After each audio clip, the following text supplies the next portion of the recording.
Well, hi. Today is Thursday, January 23rd, 2025. I'm Todd Studer, and this is Morning Coffee. Thank you so much for being a part of things today. My voice is still improving. We're not 100% yet, and I was reading a story yesterday about, what are they calling this? Somebody had coined it the quad pandemic or the quad-demic or something like that, because there's so many things going around right now. The flu is very prevalent. The COVID is back, and a lot of folks are coming down with that again. The norovirus and RSV, all of these different things are going around. What do I have? I have no idea, but I'm feeling a lot better, and I'm hoping that maybe if I catch one, I don't have to catch the rest of them. Wouldn't that be great? But if you're not feeling well, and I know many of you aren't, because it's taken down whole families, folks getting sick with this, just take it easy, plenty of rest, and get back on your feet just as soon as you can.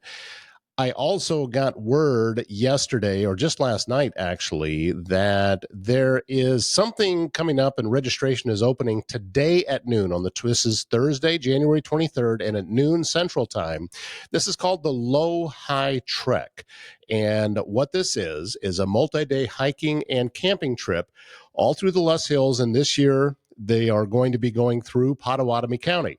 And it's going to be north of Council Bluffs. It'll be taken in Hitchcock. I'm sure that there's a lot of the parks as well. I heard maybe they're going to be adding Fairmont Park into that too, which would be kind of cool. Registration opens at noon. I'm going to put a link in the description of where you can go to do that. This is going to sell out fast. They don't have like all kinds of room for this. So, it's going to be, once it's sold out, it's sold out. But they are, however, looking for sponsors for this too. So if this is something, go to the website, goldenhillsrcd.org/lowhigh. And again, that website will be there. And take a look at everything that it is that this organization does. I had a chance to sit in on one of their, it's kind of like a debriefing after they finished hiking. It was down in Waubonsee last fall. And wow, I was so impressed by this group and how it was organized and what it meant to the people that were out there. And it's a way to really get connected into the Loess Hills. And, this company being called Loess Hills Media and Podcast, that that type of thing is very, very important to me. So if it's something that interests you, it's going to be going on April 23rd through the 27th.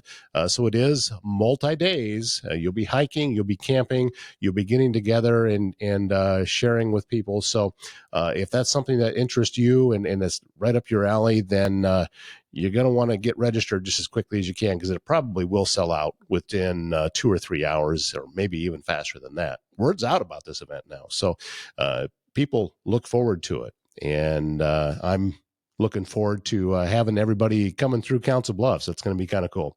Service Master Restore by Schmader. That is Cindy Schmader taking care of restoration from fire, water, mold, all kinds of things that Service Master Restore by Schmader can do for you. We talked about mold. Well, they do mold and mildew remediation.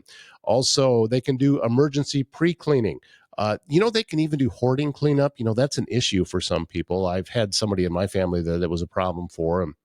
We went through and helped clean everything up. It's a huge, huge job.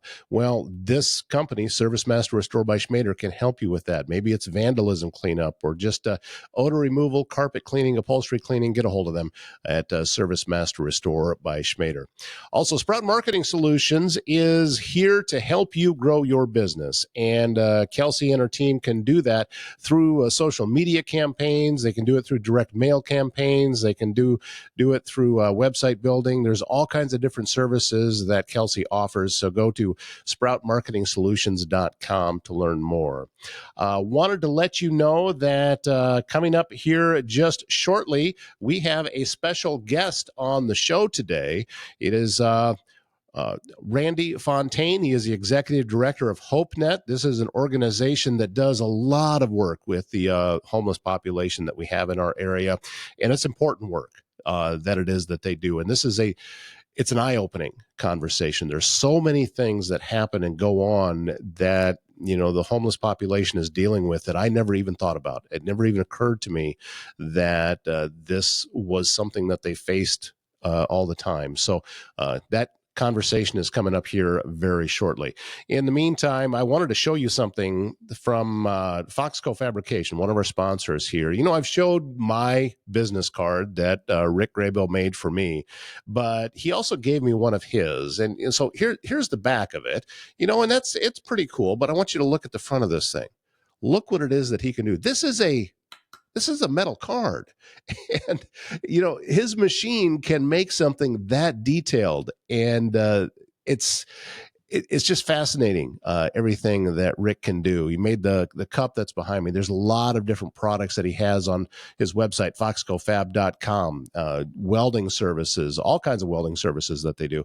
And also they can turn your truck into a flatbed. And it's not just going to be some, slap it together, cobbled together job. It's done extremely well. And there's different options that you have there. So if that's a service that you could use, pay a visit to foxcofab.com, and you can place orders there, or you can just set up a consult. And I think that it's going to be a big benefit to you and to your organization.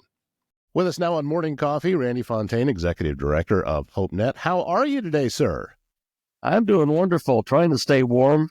Yeah, as we're recording this, we're coming out of a bit of a cold snap, and it sounds like it's going to warm up a little bit. At least still winter temperatures, but at least it's not crazy below zero temps like we saw over the last couple of nights. So I'm very thankful for that, and I know that a lot of the folks that you work with are also very thankful for that, because you are very much involved with folks that have found themselves without a home. Yes. Yep. Last several days have been a challenge with folks coming in who've been out all night. I just can't imagine being out all night or this weekend in particular, but they come in quite cold, and we try to provide a warm space and some coffee and some food, just try to get them kind of re-energized and so they can tackle another day. Well, let's talk a little bit for right now about HopeNet. What is HopeNet, and what is your mission? Sure. We're a Council Bluffs-based nonprofit. Started it in 2006. And the core kind of passion that we have is helping to bring hope to those that have faced struggles in life, be it addictions, homelessness, just the challenges that people face. And we try to meet them where they're at, kind of help fill in some holes, meet those felt needs, help them build new relationships. If they can grasp some hope, light at the end of the tunnel, then they will have better chance of getting out of the situation and getting back up on their feet, getting their kids back, going to school, buying a house, just all those things that for some of us we kind of take for granted. But there's a lot that have faced life in some difficult ways, some of their own making, but some just things have happened. And so we have kind of two places that we serve. Back in 2010, we were invited by the judicial branch of the courts here in Council Bluffs to begin to work with women coming out of incarceration. Women are being incarcerated at a greater rate than men, and when they come out, there's fewer resources for them. So there's not, for instance, in our community, there's not an emergency shelter that a woman can walk out of the jail and walk into the shelter. You got to fill out applications. There's waiting list. And so it really creates some barriers there for them. So we started going into the jail and started finding out what are some of those things that they need to have in place before they get out. If you don't have an ID, it's hard to get a job. It's hard to get an apartment. I can't even get you a motel room on a day like today if you don't have an ID. So I can't even help you get out of the cold. So we started working in 2010. We do weekly support groups called Winter Circle. We do a monthly support meal called Circles of Support. And the idea is what do we have to do to help you set some goals and begin the process of meeting those goals. So if your goal is to get your children back, well, you're going to have a stable home before that can happen. You're going to need employment before that can happen, and so helping them kind of taking all that big monster mountain in front of them and let's pare that thing down. And so part of that rule is, you're on the lease. You got to keep your place clean. You can't have bugs, just these different things. So we do a class called Rentwise. We partner with a number of local agencies, a 6-hour class that helps equip new tenants to know what's expected of them, what's expected of the landlord, what are those landmines that you can step on and blow yourself up and end up back on the streets. So we provide that class, and then we go along with the person when they do get that apartment, and we help furnish the apartment with essentials. So they get a microwave, a crock pot, a toaster, a coffee maker, pots and pans, dishes, uh, shower curtain, towels, toilet paper, bedding, everything they need to not sleep on the floor, be able to bathe themselves, be able to feed themselves. We believe that's what dignity means. And that's the start of hope, when you realize that we can turn your space into a home. It can be something that is comfortable. It's your colors. I had a lady today came in, and she's just gotten a place here recently, and we're going through our stuff. And I said, what's your favorite color? She goes, I really like gray. And so we happened to have gray towels and a gray shower curtain that was really cool, and a gray trash can. She was so excited because she was going to be able to decorate her bathroom in her favorite style. She's going to fight to keep that apartment because it's now her home. It's not just an empty space. It's something that she's proud of. Then if she starts kind of messing up, we do follow-up care. We can say to her, look, if you continue on this path, you're going to lose your place. And you've got it so beautiful. You don't want to do that, right? And hopefully they'll take a pause, and we can then help them get back on the right path so they don't get evicted. So helping turn that into their home is a start. If they stay long enough there, their mental health starts to improve, their addictions lessen. Now they're thinking better. Now we can talk to them about their future, employment, education, children, just whatever that path is, and help them get a new kind of lease on life and see that there's hope for themselves. I'm trying to imagine what it would be like to actually be in that situation, and what you're talking about, going from the street into an actual place that now you're living, and you've got some things there that are yours. All of these things now have to just be huge, and it feels probably almost like you've won the lottery, but yet there's so much farther to go. And to be able to get mentally to the next step when you haven't even processed how much your life has changed at that point. So it has to be tough to say, okay, now we're going to be taking these next steps, because it's just so overwhelming what you already have. Yes. Yeah. It in a sense, you have survivor guilt because your tribe's still outside and you're inside, and why you don't deserve this, they deserve it, not you. And so they tend to self-sabotage themselves, blow themselves up. We're dealing with a situation right now where a person's been living in a chaotic place. Can you handle the quiet? Imagine you've never heard quiet, really. And now you're in your apartment by yourself. There's no screaming and yelling. There's no commotion. It's quiet. I've been told that that's the scariest thing that they had to overcome, was how to deal with quiet, because their life hasn't been quiet for years. How do you deal with a sense of peace when your norm is chaos? So your brain says, what's normal is chaos. What's this strange thing called peace and quiet? For you and I, peace and quiet's the norm. That's the default setting. We get anxious when things go into chaos mode. For them, it's just the opposite. So that's why we need the weekly support groups, try to plug them into a church family that can be around them. We're there for them. We have some mentors that we can work with. So for the next, couple of weeks, let's just get together every day, every other day, just so that you can help process and your brain can recondition itself to back to what really is normal. Pieces should be normal. That should be the normal default.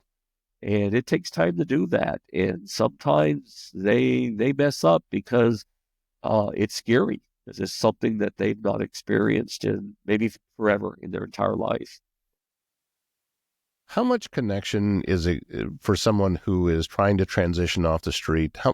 How much connectivity can you provide, whether it's through your organization, whether it's through churches, whether it's through support groups or whatever? Because for me, I would think that almost needs to be daily for a while, doesn't it? Sure. Yeah. So we have a resource center on Broadway that's open Monday through Friday. And so we encourage them, if they live in our part of the city, downtown area, come by and stay with us. Come by and check in with us. Come by and let's talk. Let's walk through things. We partner with groups like Heartland Peer Center, and the Peer Center is on the west end of Broadway. So if you live down at the west end, go check in with them. They're available Monday through Thursday. If you're north, you've got the Warming Center from New Visions.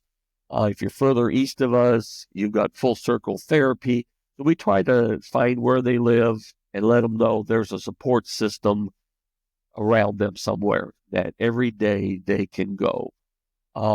If they're looking for a church, then we'll let them know here are 2 or 3 churches within walking distance of your apartment. If we know one of them, we'll go introduce you. We'll introduce you to the pastor, and so that you can overcome some of the anxieties that can exist there. But you're absolutely right. It takes for many, it takes a daily touch for those first 30 days to help kind of hold their hand through the process. But then as their mental health improves and they begin to appreciate their space and everything, then they tend to start doing much better. How's your success rate? I mean, when you start working with somebody, is it often that you see the path and then you see them get all the way through the program and are now just completely self-sufficient? We do have those. They drop off from the time we meet them. They may leave town. They may go somewhere else. They may end up back in the jail. Since doing our housing program in August of 23, today we just finished our 141st individual or family. Since then, we believe we've lost about 10% of them. 2 or 3 went back to jail and lost their apartments. Some 2 or 3 were domestic violence. They were escaping from domestic violence, and their abuser found them, and they had to get shipped out of state. And others just left for various reasons. So about 90% are still housed. Some of those have been chronically homeless. So the woman I told you about that got evicted within 2 months, we were able to get her rehoused, and now she's been housed for 18 months in the same location. Her mental health is much better. Her alcoholism is much better. But she is not on the streets and hasn't been on the streets for 18 months. And she'd been out there for 17 years.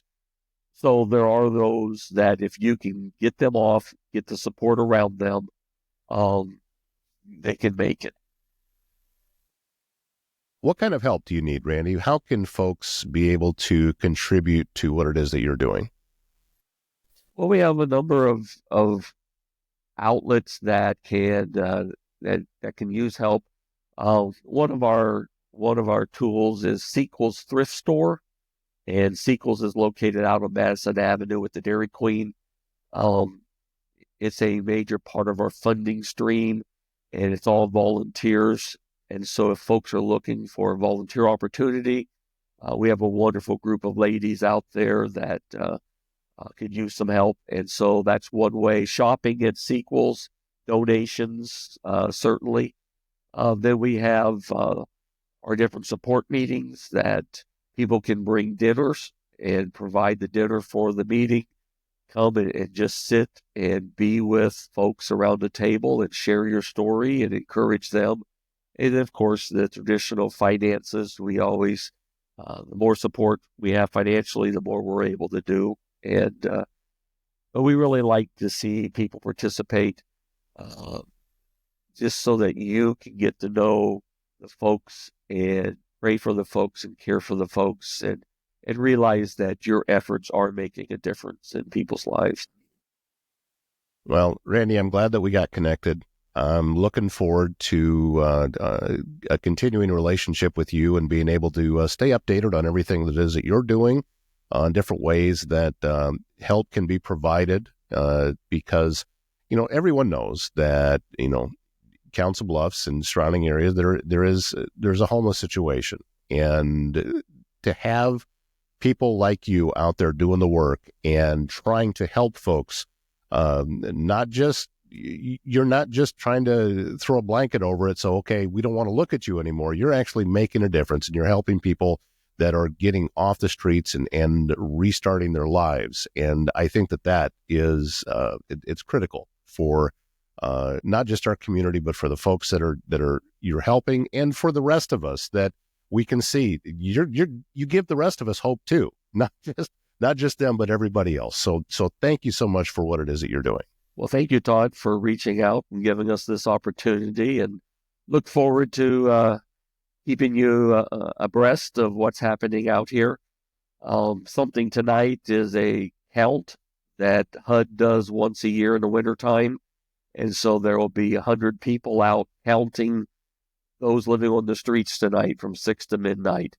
And then we'll have an idea of just how many are in those situations and where they're located. And then we can follow up with touching base with them and finding out what it will take to get them off the streets and stuff. So tonight's kind of an important night just for future funding comes through this count, but also gives us an idea of the job that lays ahead of us. All right. Anything that we can do to help, or any information you want to get out there, I hope that you'll reach out, and we'll do everything we can on this. Well, thank you so much. Have a great day. Before we wrap up today, I heard from Garrett over at GT Motors. They've got a lot of vehicles on their lot right now, and they're always adding more. And it's not as if he has unlimited room. So you need to head out there and take a look at some of the different things that he has. I also see on their social media that he's reducing prices on a lot of those vehicles too. So head on out there. The one I'm looking at right now just dropped the price about over $1,200 on a Silverado. So, yeah, they've got trucks, they've got SUVs, they've got just regular passenger cars there, all kinds of stuff. And these are good quality cars. And so if you're in the market for a used car, stop by GT Motors in Council Bluffs. They're located at 21st and Broadway. Well, that's going to wrap up this show. I got to duck out of here because it's Thursday, and Thursdays means it's time for the Council Bluffs Business Connection. And this is a group of businesses, owners, managers from different organizations around the area that we get together. And it's more than a referral group. It's really a business networking opportunity. And there's business support that goes on. These folks are more than just colleagues, they're friends. And that's what this has become, and I'm really, really happy to be a part of it. And if you would like to come visit the group, we would love to have you. Just get a hold of me, send me an email, toddstuder@gmail.com, and I'll help set that up to have you come in and visit. And after you do that, if you think, you know what, this might be something that I'd really like to be a part of, well, then I'll connect you with Blake Hunter. He's our president. Blake is he is also with Berkshire Hathaway Home Services and has a podcast called Hunting Home. He has a brand new episode that is out right now, so you're going to want to take a look at that. And they're talking about mortgages and home loans and interest rates and all kinds of things. Dylan Dravland with Neo Home Loans is his guest on his latest episode, and they're just, you can tell that these guys work together a lot, and it's some really good information on on what's going on currently inside of the housing market. So that's the latest episode of Hunting Home. Wrapping things up for this Thursday. Hope you have a great day, and we'll see you again tomorrow morning. My name's Todd Studer. We'll see you then.